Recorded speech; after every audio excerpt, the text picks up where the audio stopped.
Assalamualaikum warahmatullahi wabarakatuh. Jumpa kembali bersama saya Adi di channel Ngulik Sejarah. Pada video kali ini saya akan kembali lagi membacakan suatu kisah misteri yang kali ini berjudul Pesugihan Keluarga Ningrat Ngipri Ketek part yang keempat. Cerita pada kali ini merupakan kelanjutan dari cerita ataupun part yang sebelumnya ya teman-teman, yang ditulis oleh Mas Restu Wiratmaja.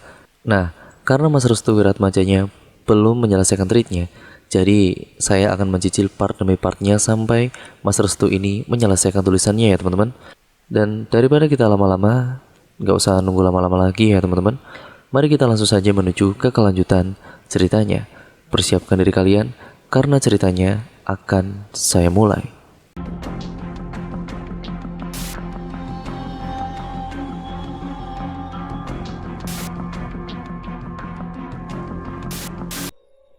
Bagian yang keempat adalah keluarga Protoseno.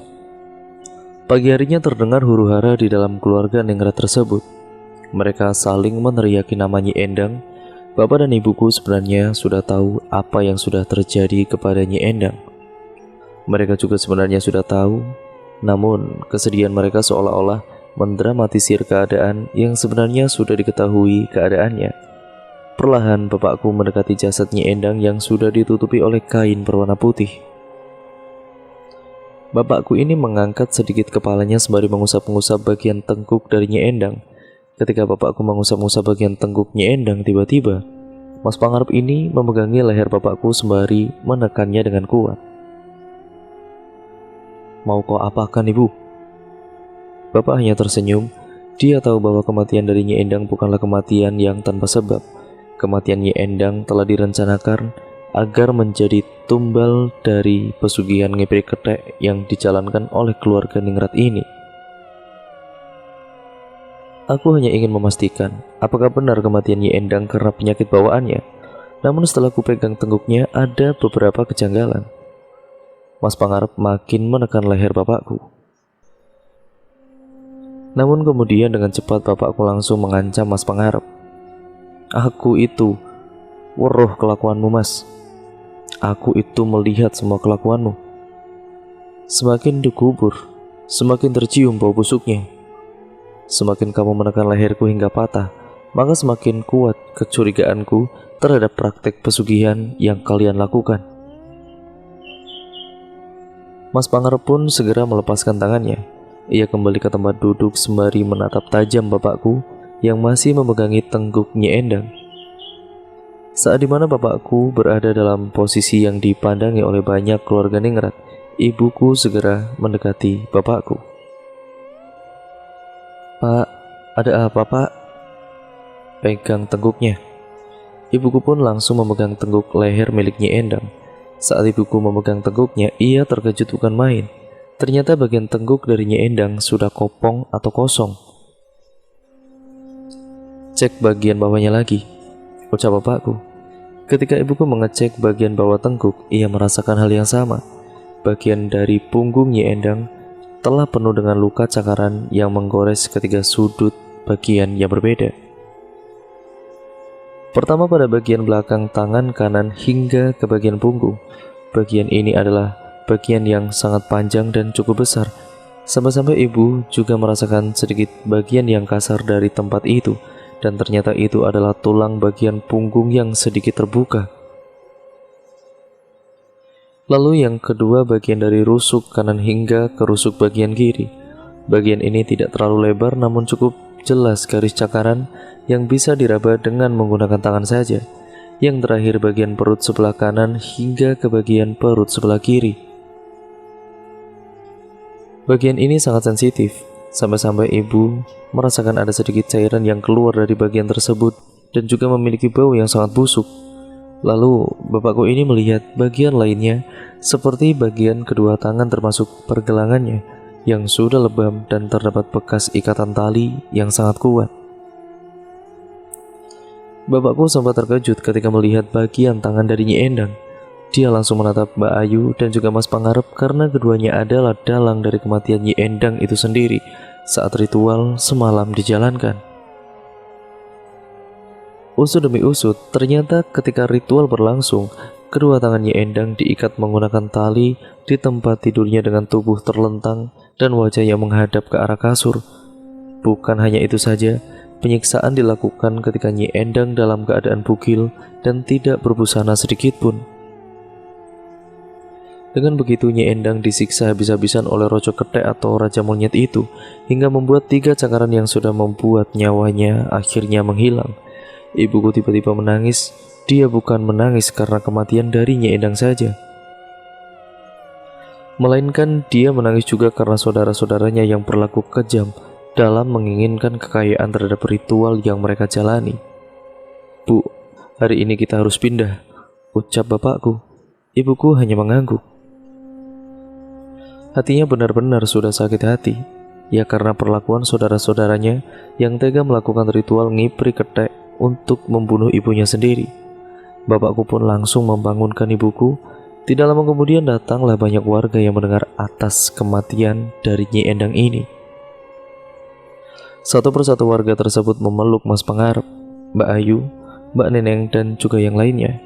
Bapakku melihat dengan jelas mimik wajah mereka yang terkesan sangat munafik karena telah memperalat kesedihannya sebagai penutup dari aib dan juga kesalahan fatal dalam kehidupan mereka. Untuk menutupi kesedihan ibuku, bapak langsung mengajak ibuku untuk masuk ke dalam kamar sampai penguburan dari Nyi Endang dilaksanakan. Saat dimana bapakku membawa masuk ibuku ke dalam kamar itu, tamu-tamu dari keluarga Ningrat pun mulai berdatangan. Namun sesuatu yang aneh pun terjadi. Bapakku merasa seluruh ruangan seperti berputar. Hawa di dalam kamar pun tiba-tiba menjadi sangat panas. Pak, ada apa, Pak?" "Siapa yang datang, Bu?" "Itu keluarga Ningrat, keluarga Protoseno." "Keluarga dari mana, Bu?" "Keluarga dari barat. Mereka semua adalah orang-orang yang memiliki titah dalam melanjutkan keraton. Namun mereka menolak hal tersebut." "Ya, mereka kenapa kok tidak mau menduduki keraton?" "Mereka itu termasuk Ketirengget." "Ketirengget?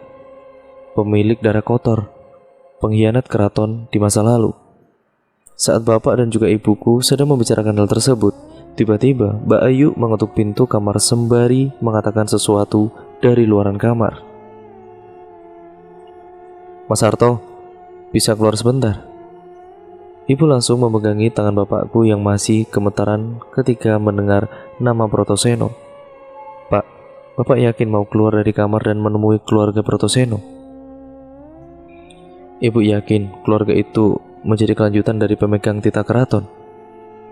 "Kenapa memangnya, Pak?"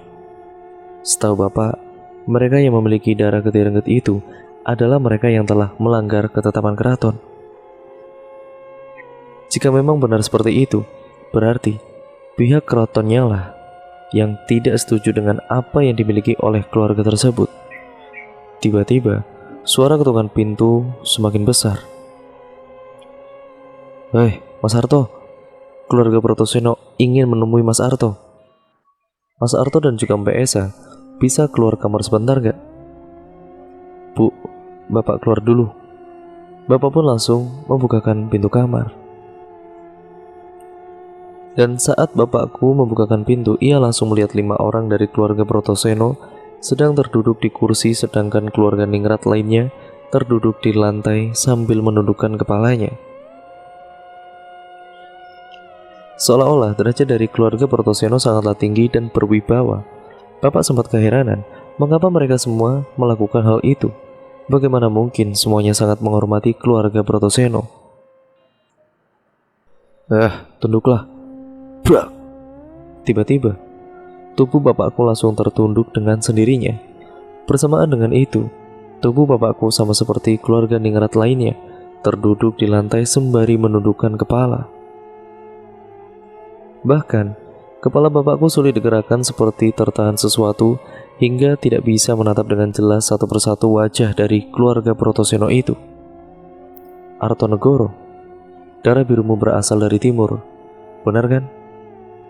Enggak, benar."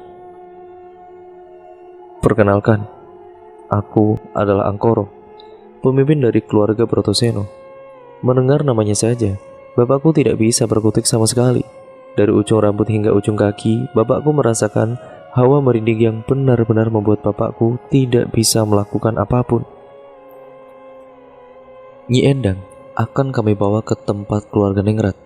Kematiannya adalah sebuah aib karena memiliki 3 bekas cakaran yang tidak bisa dijelaskan. Belum tahu apa tujuan dari keluarga Brotoseno sehingga dirinya menginginkan jasad dari Nyi Endang untuk dimakamkan di pemakaman Ningrat. Namun yang pasti, hal ini ditujukan untuk menutup aib yang sudah terjadi atas kematian Nyi Endang itu sendiri. Setelah keluarga Brotoseno memutuskan keputusan terkait pemakaman dari Nyi Endang, semua keluarga Ningrat diperbolehkan untuk masuk ke dalam kamarnya masing-masing kecuali 2 orang saja. Mereka berdua adalah Mbak Ayu dan juga Mas Pangarep. Keduanya merupakan tetua dari keluarga yang bertanggung jawab atas kematian dari Nyi Endang. Sedangkan bapak, yaitu bapakku, disuruh untuk masuk ke dalam kamar untuk menghindari obrolan yang sangat sensitif. Saat bapakku masuk ke dalam kamar, ibuku langsung menanyakan apa yang baru saja dikatakan oleh keluarga Brotoseno kepadanya. Mula-mula bapak hanya terdiam. Lalu saat dirinya ingin mengatakan apa yang barusan dikatakan oleh keluarga Brotoseno kepadanya, tiba-tiba terdengar suara tamparan yang sangat kencang dari luar. Bapakku langsung merespon hal tersebut dan berkeinginan mengetahui apa yang terjadi kepada Mas Pangarep dan juga Mbak Ayu di luaran sana. Akan tetapi ibuku langsung menghalanginya. Ibuku tidak ingin jika bapak terlalu dalam mengetahui terkait tentang keluarganya. Tentu saja hal ini menjadi sebuah pertanyaan besar dalam diri bapak sendiri. Setelah suara tamparan itu selesai, terdengar juga suara makian dan juga cacian dari keluarga Brotoseno kepada Mas Pangarep dan juga Mbak Ayu. Sepertinya keduanya telah melakukan sesuatu hingga membuat keluarga Brotoseno menjadi marah besar. Karena memang keluarga Brotoseno adalah keluarga yang seharusnya memangku jabatan keraton, sehingga dalam upayanya pada kala itu untuk menaungi keluarga-keluarga lainnya, keluarga Brotoseno sangat tegas dan akan hal tersebut. Lama sepertinya obrolan di antara keluarga Brotoseno dan juga Mas Pangarep bersama Mbak Ayu. Keduanya benar-benar memiliki rahasia sendiri terkait dengan kematian Nyi Endang. Namun di lain sisi bapakku juga memikirkan sesuatu yang terjadi atas kematian Nyi Endang ini. Bapak memiliki pemikiran bahwa keluarga Brotoseno juga berkecimpung dalam kematian Nyi Endang. Bisa dibilang ada 2 kemungkinan yang memang bisa terjadi di luar nalar. Pertama, keluarga Brotoseno adalah dalang dari kematian Nyi Endang. Hal ini menunjukkan akan kanuragan yang dimilikinya hingga membuat keluarga Ningrat lainnya tertunduk. Dengan begitu keluarga Brotoseno menjadikan semua keluarga Ningrat seperti boneka yang dengan sesuka hati dikendalikan oleh mereka. Dan terakhir, ada kaitannya antara Mas Pangarep dan Mbak Ayu dengan Raden Angkoro. Jadi ketiganya merupakan dalang di balik ini. Berarti drama yang mereka lakukan seolah-olah memberikan pelajaran kepada siapa saja yang berada di sekitaran untuk tertunduk dan takut akan kejadian mengerikan selanjutnya. Bapakku masih terus memikirkan hal itu. Jika keduanya benar-benar terjadi, berarti ancaman akan keselamatan keduanya sangatlah minim. Terlebih lagi, Raden Angkoro, si pemimpin keluarga Brotoseno, telah menandai bapakku sebagai orang yang mengetahui akan ritual ngipri ketek yang baru saja dilakukan di malam hari tadi. Namun, ada sesuatu yang belum bapak ketahui. Jika Nyi Endang meninggal dunia, siapakah semalam tadi yang menjadi pengantin atau ratu dari Roco Ketek itu? Melihat kematian dari Nyi Endang yang sangat jelas jika dirinya disiksa habis-habisan, itu semua menandakan ada pihak ketiga yang benar-benar terlibat secara pasif atau tidak terlihat. Seperti yang bapak ketahui, bapakku pun langsung menghadapkan wajahnya kepada ibuku. Seolah-olah ada sesuatu yang ingin dikatakan oleh bapakku kepada ibu. Bu, dari keluarga ibu sendiri, siapakah yang paling pendiam dan tidak banyak berbicara? Emangnya kenapa, Pak? Ibu semalam tahu kan, jika Rojo Kethek mengelilingi kamar ini bersama dengan ratunya. Jika dilihat dari kematian Nyi Endang, berarti ada Ratu Kethek di rumah ini. Dan Ratu Kethek atau Ratu Monyet itu yang kemungkinan berada di rumah ini adalah orang yang tidak banyak bicara dan terlihat sangat pasif. Ibu pun kemudian berpikir sejenak. Dia mencari-cari siapa dari anggota keluarganya yang memiliki sifat demikian. Jika memang sudah diketahui, berarti ada hubungannya antara Ratu Kethek itu dengan keluarga Brotoseno. Bisa dibilang, Ratu Kethek inilah yang mengetahui kapan ritual selanjutnya akan berjalan. Siapa, Bu? Mbak Neneng kah? Ibu yakin? Sepertinya Mbak Neneng. Bapakku hanya terdiam. Dia sedikit mengingat beberapa kejadian yang telah terjadi yang mengaitkan Mbak Neneng dengan Nyi Endang. Bermula dari kejadian beberapa waktu lalu saat Mbak Neneng berada di dalam kamar sedang menyisiri Nyi Endang. Lalu gerak-gerik yang mencurigakan ketika malam hari tiba.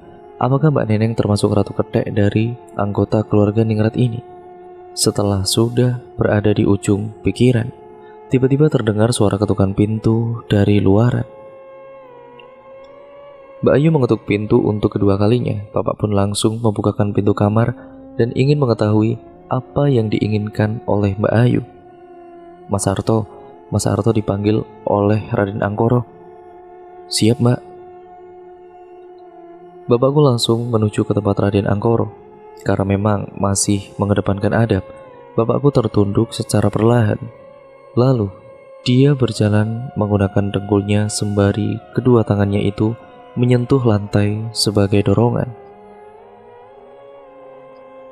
Kepala tetap menunduk sebelum akhirnya pihak yang akan dimaturi atau ditemui benar-benar menyuruhnya berhenti. Mandek, berhenti. Tiba-tiba, tubuh bapak langsung mematung dan terdiam tidak bergerak. Lagi-lagi bapak merasakan aura yang sangat kuat hingga membuat apa yang dikatakannya benar-benar langsung terjadi. Artonegoro, kabarnya istrimu sedang hamil, ucap Raden Angkoro dengan suara yang tegas namun benar-benar membuat tubuh bapakku merinding seketika. Enggak, Raden. Jika anak pertamamu perempuan, dia harus dijadikan sebagai ruatan untuk keluarga ini. Kami sudah sepakat untuk meruat anakmu sebagai pembawa sial dari keluarga ini, jelas Raden Angkoro. Maksudnya bagaimana, Raden? Tanya bapakku. Dalam keluarga Brotoseno, jika anak yang pertama dilahirkan adalah perempuan, maka anak itu akan diruat dan ditumbalkan untuk penyelamat keluarga, sama seperti dengan keluarga dari Nyi Endang. Seharusnya Ayu itu ditumbalkan untuk menyelamatkan keluarga ini agar tidak sial. Namun bapaknya benar-benar keras kepala. Jadi setelah kematian semua kepala keluarga Ningrat ini, aku adalah orang tua kalian semua. Apa yang aku katakan, itulah titah. Mendengar hal itu, batin bapak langsung memberontak. Bapak tidak ingin jika anaknya dijadikan tumbal hanya untuk kepentingan dari keluarga Brotoseno ataupun keluarga Ningrat lainnya. Karena baginya kelahiran anak pertama adalah sesuatu yang dinanti-nantikan. Bagaimana, Artonegoro? Kamu siap menjalankan titah dari keluarga Ningrat Brotoseno? Bapak tidak bisa menjawab apapun. Ingin rasanya ia menolak dengan tujuan untuk menyelamatkan diri. Akan tetapi, mulutnya seperti tidak berdaya dan mulut bapak itu tiba-tiba serasa terkunci ataupun dikunci dan tidak bisa menyampaikan apa yang benar-benar ingin disampaikan. Beri aku waktu 3 hari, Raden. Nanti akan aku putuskan apa yang diinginkan oleh Raden. Baiklah kalau begitu, 3 hari tidak terlalu buruk. Terima kasih, Raden. Akan tetapi jika kamu berkhianat. Tiba-tiba, bapakku merasakan kehadiran salah satu dari rumor keraton yang sangat mengerikan. Dia adalah penjegal dari keraton yang dikenal sangat bengis dan mengerikan dalam menyiksa siapa saja yang tidak menuruti titah rajanya. Aku tidak segan untuk membuat kalian semua menderita. Saat bapakku perlahan menghadapkan wajah ke arah Raden Angkoro, tepat di belakangnya sudah terlihat sosok penjegal keraton yang dinomorkan secara turun-temurun. Dia memiliki aura yang mematikan, yang sangat mengerikan.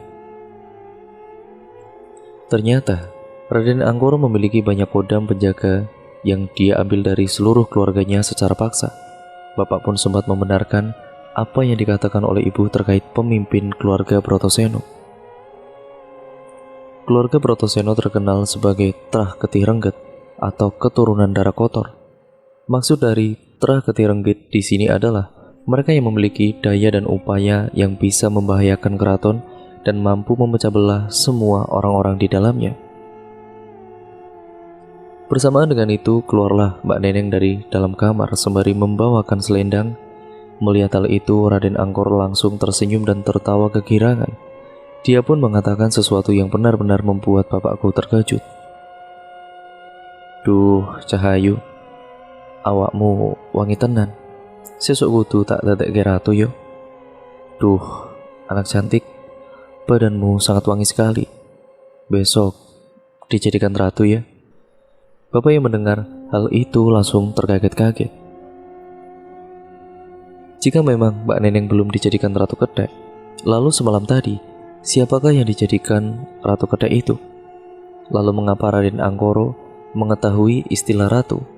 Apa ratu dalam keraton atau ratu dalam istilah ritual ngibri kedai? Jika memang Raden Angkoro ada hubungannya dengan ritual ini, peran apakah yang akan diambil oleh Raden Angkoro? Apakah dirinya ada hubungannya ataupun ada hubungan dekat dengan Raja Kedai itu? Dan lagi-lagi cerita pun akhirnya bersambung ke part yang selanjutnya ya teman-teman. Mungkin ceritanya selanjutnya agak lama, karena ya part selanjutnya merupakan part yang mungkin ditunggu-tunggu oleh kalian semua. Namun si penulis belum menyelesaikan penulisannya, jadi mungkin menunggunya lumayan agak lama ya teman-teman. Dan itu nantinya akan saya selingi dengan cerita-cerita thread yang lainnya.